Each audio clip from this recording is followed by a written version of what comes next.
apabila bapak-bapak membaca tasbih subhanallah wa bihamdihi subhanallahil azim pagi dan sore, Tuhan akan mengampuni dosa kita walaupun sebanyak buih di lautan. Hapus. Dan buih itu akan pecah kena datangnya ombak. Begitulah Tuhan akan mengampuni dosa kita. Tidak usah mulu-mulu. Kalau kita membuat rangkaian bahasa doa, kita terjebak dalam bahasa-bahasa yang kepentingan sesaat.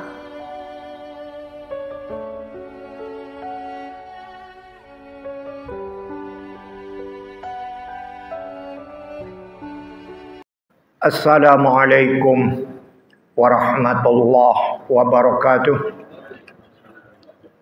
Bapak-bapak, saudara-saudara yang menjadi peserta diskusi malam ini, insya Allah kita senantiasa mendapatkan rahmat, taufik, hidayah, ridho dan inayah dari Allah Subhanahu wa Ta'ala. Baik, kita belajar ilmu tauhid. Ilmu tauhid itu secara definisi adalah untuk meningkatkan pemahaman kita menuju kesempurnaan dalam mengiktikadkan keesaan Allah Subhanahu wa Ta'ala. Itu ilmu tauhid. Meningkatkan pemahaman kita menuju kesempurnaan dalam mengiktikadkan keesaan Allah Subhanahu wa Ta'ala, sehingga harapan yang dicapai adalah kita mengiktikadkan keesaan Allah Subhanahu wa Ta'ala itu guna memagari kehidupan kita sehari-hari. Saya bawalah pembukaan. Kita pada malam ini belajar sama insya Allah dan basor. Berarti kita sudah belajar wujud, kidam, baqa, mukhalafatul hawadis, qiyamuhu binafsihi, wahdaniyat, qudrat, iradat, ilmu, hayat, sama, basor. Jadi malam ini kita belajar yang sifat ke-11 dan ke-12. Sifat wujud adalah tergolong sifat nafsiyah. Nafsiyah itu jati diri Allah Subhanahu wa Ta'ala. Soh zat, soh sifat, soh af'al yang melekat langsung wujud Allah Subhanahu wa Ta'ala. Kemudian sejak dari kidam, baqa, mukhalafatul hawadis, qiyamuhu binafsihi, wahdaniyat, itu adalah sifat salbiyah. Salbiyah itu artinya penolakan. Kita menolak apabila ada sesuatu yang tidak layak bagi Allah Subhanahu wa Ta'ala, kita katakan. Beranak misalnya Tuhan itu, atau ada Tuhan yang lain, itu langsung ditolak oleh sifat salbiyah. Kemudian dari kudrat, iradat, ilmu, hayat, sama, basor, dan nanti kalam, itu adalah sifat ma'ani. Sifat ma'ani itu artinya itulah sejatinya eksistensi Tuhan Allah dalam mencipta, dalam menghendaki, dalam melihat, dalam mendengar, dalam mengetahui. Disinilah eksistensi Tuhan. Tanpa sifat yang 7 ini, eksistensi Tuhan itu tidak dapat kita bayangkan kayak apa. Sedangkan kita mempelajari sifat yang wajib bagi Tuhan ini agar kita dapat membayangkan, kita dapat memahami tentang apa yang dilakukan oleh Allah Subhanahu wa taala dahulu, sekarang, dan akan datang nanti. Baik. Tujuan kita mempelajari sifat-sifat wajib bagi Allah Subhanahu wa taala dalam rangka kita sebagai hamba Allah Subhanahu wa taala yang setiap saat menghambakan diri kepadanya, agar kita tidak melecehkan Tuhan, agar kita tidak menistakan Tuhan. Seseorang yang berbuat maksiat, baik sembunyi-sembunyi maupun terang-terangan, baik mengenai perkataan maupun perbuatan,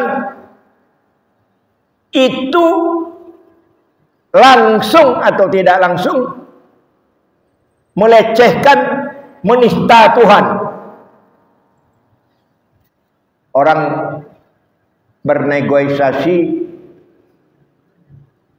dengan tujuan untuk menzolimi orang. Memang nggak ada saksi sih, nggak ada orang yang dengar kecuali mereka berdua. Dia kira Tuhan tidak melihat. Dia kira Tuhan tidak mendengar apa-apa yang kita negokan itu, isi negosiasi kita itu, kapan kita negosiasi, untuk apa kita bernegosiasi. Emang Tuhan nggak melihat? Emang Tuhan nggak mendengar? Emang Tuhan nggak mengetahui? Jadi begitu orang berbuat maksiat, itu sudah melecehkan, menista Tuhan. Sebenarnya koruptor itu kalau diungkapkan masalah ini, melecehkan Allah Subhanahu wa taala. Bukan agama, Allah malah yang dilecehkan. Kalau selama ini kan banyak yang digugat orang itu kan melecehkan agama ya. Sekarang melecehkan Tuhan langsung. Menganggap Tuhan tidak melihat. Padahal kita berbulan-bulan mengaji sifat tauhid ini nggak selesai-selesai. Dikira Tuhan tidak mendengar apa yang kita bicarakan. Padahal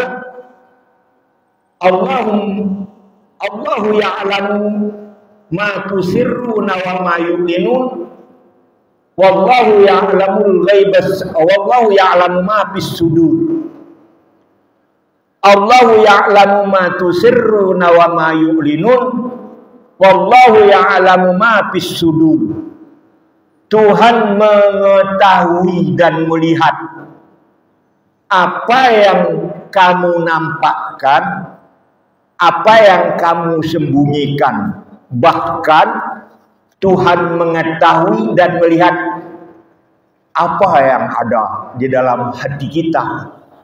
Belum terucap malah Tuhan udah tahu apa yang ada tersembunyi, terselinap di dalam kelopak hati kita. Baik. Sama artinya maha mendengar. Lawannya somma.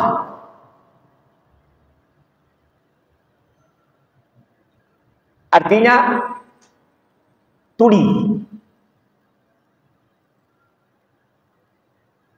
Basar artinya melihat. Lawannya a'ma, buta.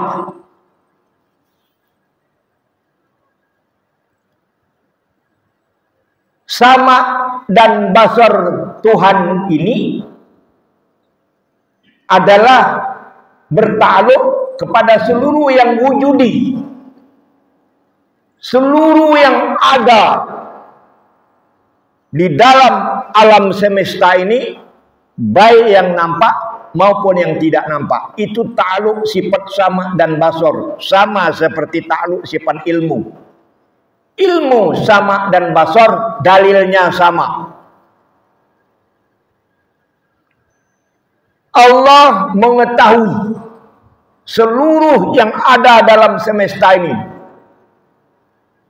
Allah maha melihat seluruh yang ada di dalam alam semesta ini. Allah maha mendengar seluruh yang ada di dalam dunia ini, baik merupakan doa maupun merupakan penistaan. Dia melihat, dia mengetahui, dia mendengar.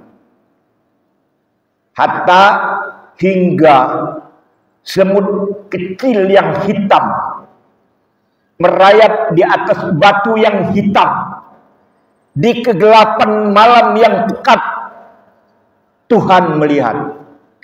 Semut itu berdoa, Tuhan mendengar doanya. Oleh karena itu, ta'aluk sifat Tuhan yang idrak, yang mengetahui dan melihat dan mendengar seluruh alam semesta ini, dinamakan ta'aluk inkisab. Inkisab itu artinya ibarat kita membuka pintu yang selebar-lebarnya,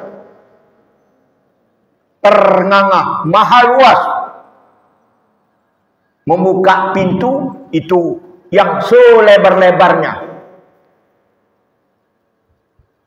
Itu arti inkisab. Terbuka, terluas. Sehingga tidak ada yang terhalang Allah untuk mengetahui.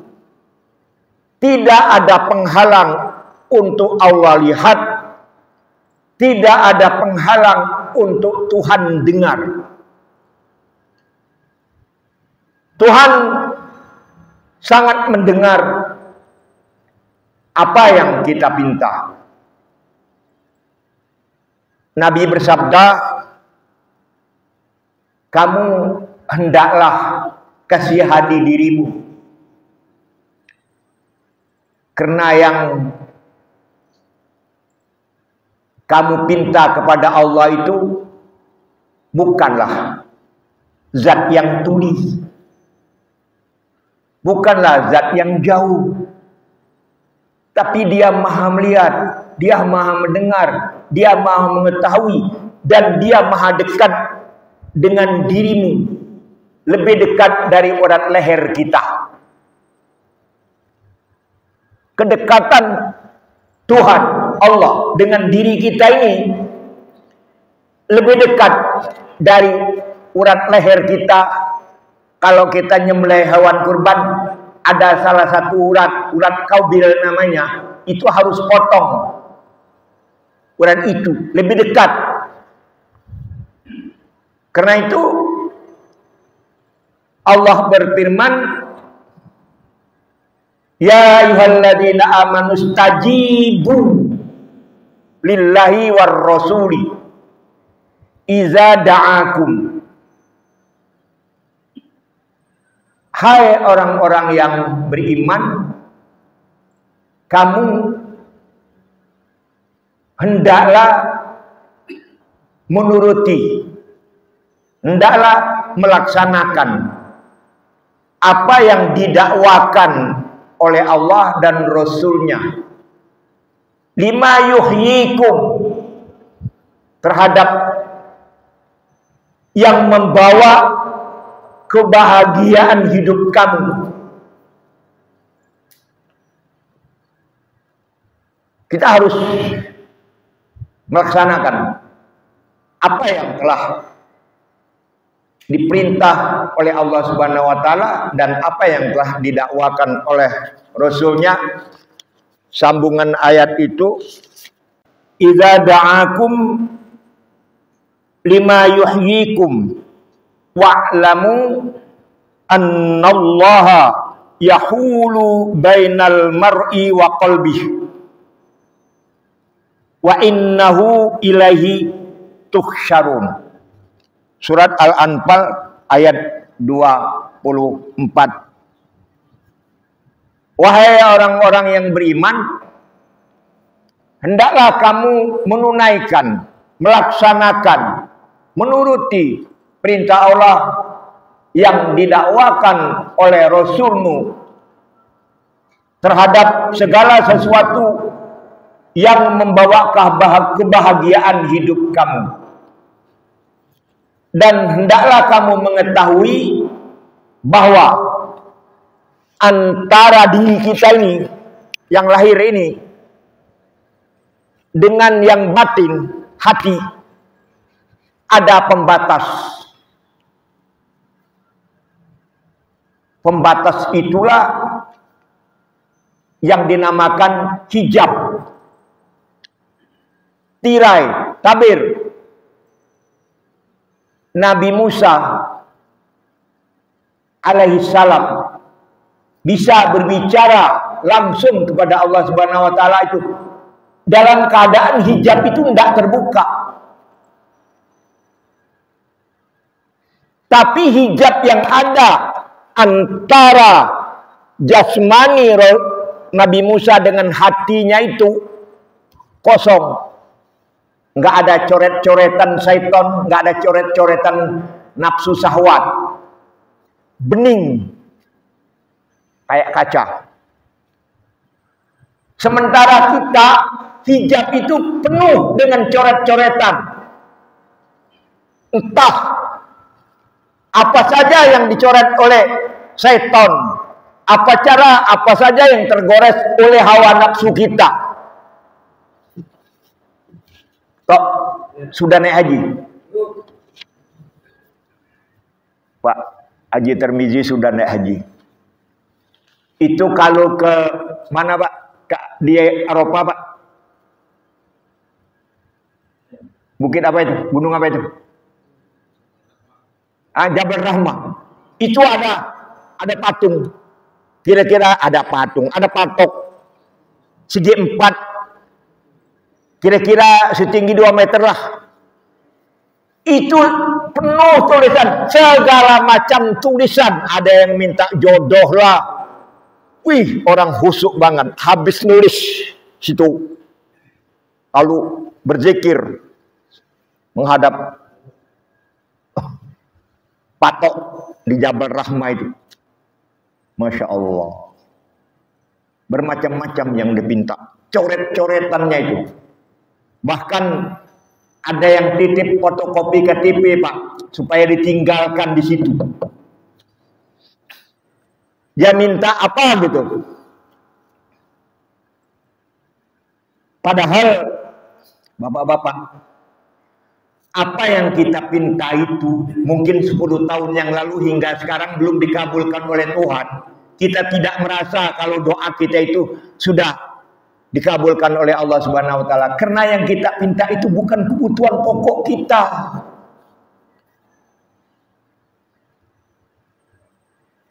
Yang kita pinta itu praktis, kepentingan sesaat kita. Bukan kepentingan yang pokok kita. Padahal kepentingan pokok kita itu adalah ihdinas siratal mustaqim, siratal ladzina an'amta 'alaihim ghairil maghdubi 'alaihim waladdallin. Amin. Kata Imam Ghazali dalam Ihya Ulumuddin, sudah itu kamu nggak usah minta apa-apa lagi deh. Itulah permintaanmu yang sangat besar. Uang sholat compang-camping, zakat juga nggak pernah kita nggak memiliki. Tangan ini ringan terhadap keluarga kita, omongan kita segala macam, ribah setiap saat. Kok mintanya surga? Orang Nabi Adam hidup 1000 tahun lebih aja miris dia. Rabbana walamna anfusana wa illam taghfir lana wa tarhamna lanakunanna minal khasirin. Abu Nawas berdoa, apa? Ilahilas tulil firdausi ahla wala aqwa ala naril jahimi fahabli taubatan waghfir dzunubi fa innaka ghafiruz dzanbil azimi. Wahai Tuhan, aku bukan ahli firdaus, tapi aku tidak kuat dengan neraka-Mu. Karena itu terimalah taubatku ya Allah, dan terimalah ampunan, berilah aku ampunan. Fa innaka ghafiruz dzanbil azimi, karena Engkau Maha Pengampun meskipun sebesar-besar dosa. Zunubi mislu adadir rimali, dosaku ini sama seperti pasir di pantai. Zunubi mislu adadir rimali fahabli taubata ya zal jalali, karena itu ampunilah ya Allah dengan kemahatinggian-Mu terhadap dosa-dosaku ini.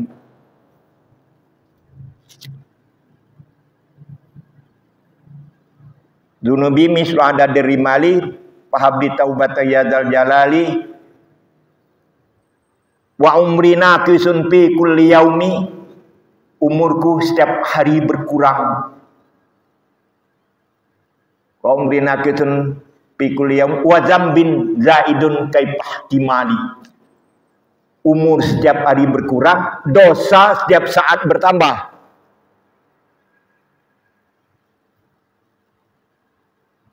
Ilahi abdukal asiyataka, ya Allah, meskipun penuh dengan maksiat ini, tapi aku senantiasa datang menghadap-Mu.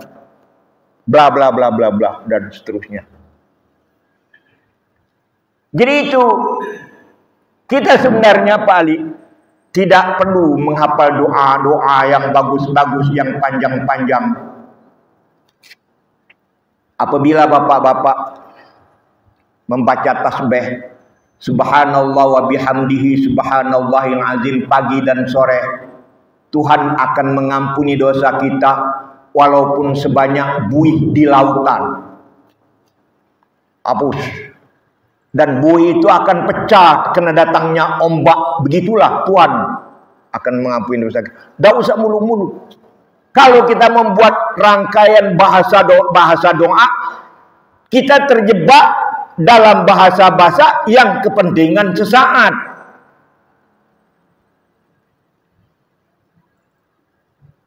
Seperti doa yang saya ucapkan tadi itu, sudah terjebak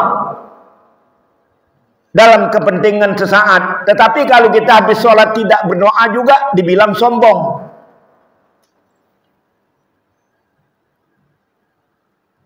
Tasbih pagi dan sore, subhanallah wa bihamdihi subhanallahil azim, 100 kali. Di lidah enteng, di bibir lembut. Enggak sekolah juga bisa mengucapkan itu. Walaupun sebanyak buih di laut, dosa-dosa kita akan hancur, lebur. Dosa-dosa kita itu seperti ombak di laut yang memecahkan buih-buih itu. Apalagi kalau tasbih ini kita baca di 2/3 malam. Subhanallah wa bihamdihi subhanallahil azim astagfirullah 100 kali. Salman Al-Farisi menghadap Rasulullah setelah mengucapkan assalamualaikum warahmatullahi wabarakatuh. Waalaikumsalam, kata Rasulullah. Mati saya ya Rasulullah, habis saya. Lu apa yang mati, apa yang habis? Saya bangkrut, modal saya habis, keranjang-keranjang saya habis, lapak saya juga sudah diambil orang. Habis saya. Tenang, kata Rasulullah. Baca tasbih subhanallah wa bihamdihi subhanallahil azim astagfirullah 100 kali di 2/3 malam alias tahajud. Paling sebulan. Kemudian Salman Al-Farisi menghadap tersungguh-sungguh terima kasih atas doamu ya Rasulullah. Tasbih itu maksudnya.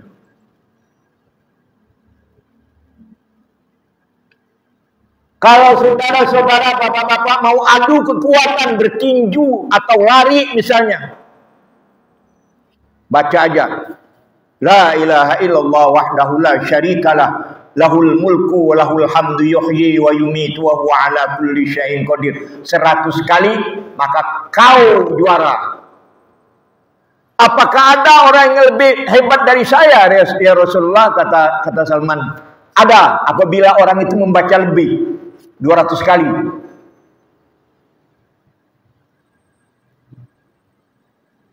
Nggak usah menghadap dukun, nggak usah kemana-mana. Kalau untuk minta kekuatan, untuk berlomba, baca aja la ilaha illallah wahdahu la syarikalah lahul mulku wa lahul hamdu yuhyi. Ada yang sampai walahul hamdu, ada yang cukup la ilaha illallah wahdahu la syarikalah lahul mulku wa lahul hamdu wa huwa ala kulli syai'in qadir 100 kali. Apabila kita mau berduel, mau beradu kecepatan, ketangkasan, amalkan zikir ini. Insya Allah kita juara. Tapi tentu ada persiapan. Masa kita pakai tongkat mau adu lari dengan orang yang juara ASEAN misalnya, gitu kan nggak logis itu. Ini dalam keadaan sama-sama sehat, ini umur sama, berat badan sama, tinggi sama. Mau beradu. Oke. Baca doa ini. Itu merupakan buah dari pengamalan kita terhadap sifat Allah yang wajib, ilmu, hayat, sama basar, yang mewarnai kehidupan kita sehari-hari. Dan dalam penghambaan kita kepada Allah Subhanahu wa taala itu kita total berserah diri kepadanya.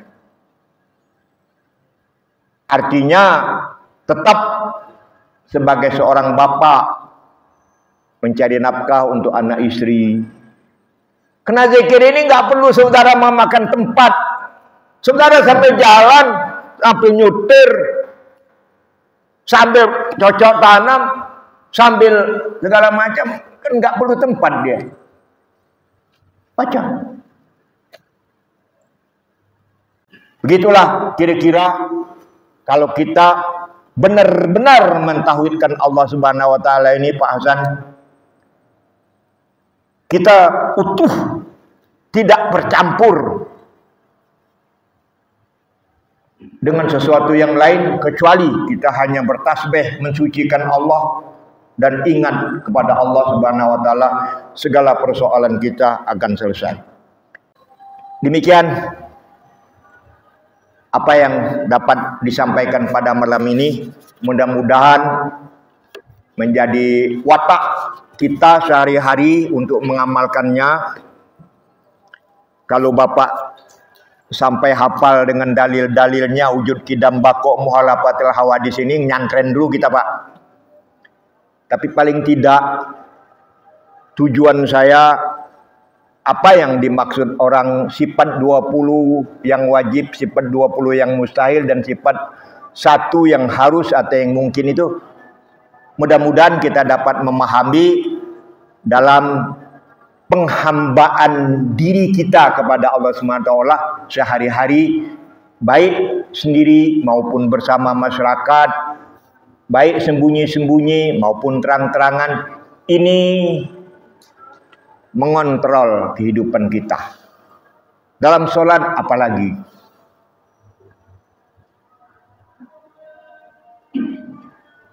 Demikian yang dapat saya sampaikan. Mudah-mudahan kita semua berumur panjang dan dapat berdiskusi setiap malam Jumat. Subhanaka wa bihamdika asyhadu an la ilaha illa anta astaghfiruka wa atubu ilaik. Wassalamualaikum warahmatullahi wabarakatuh.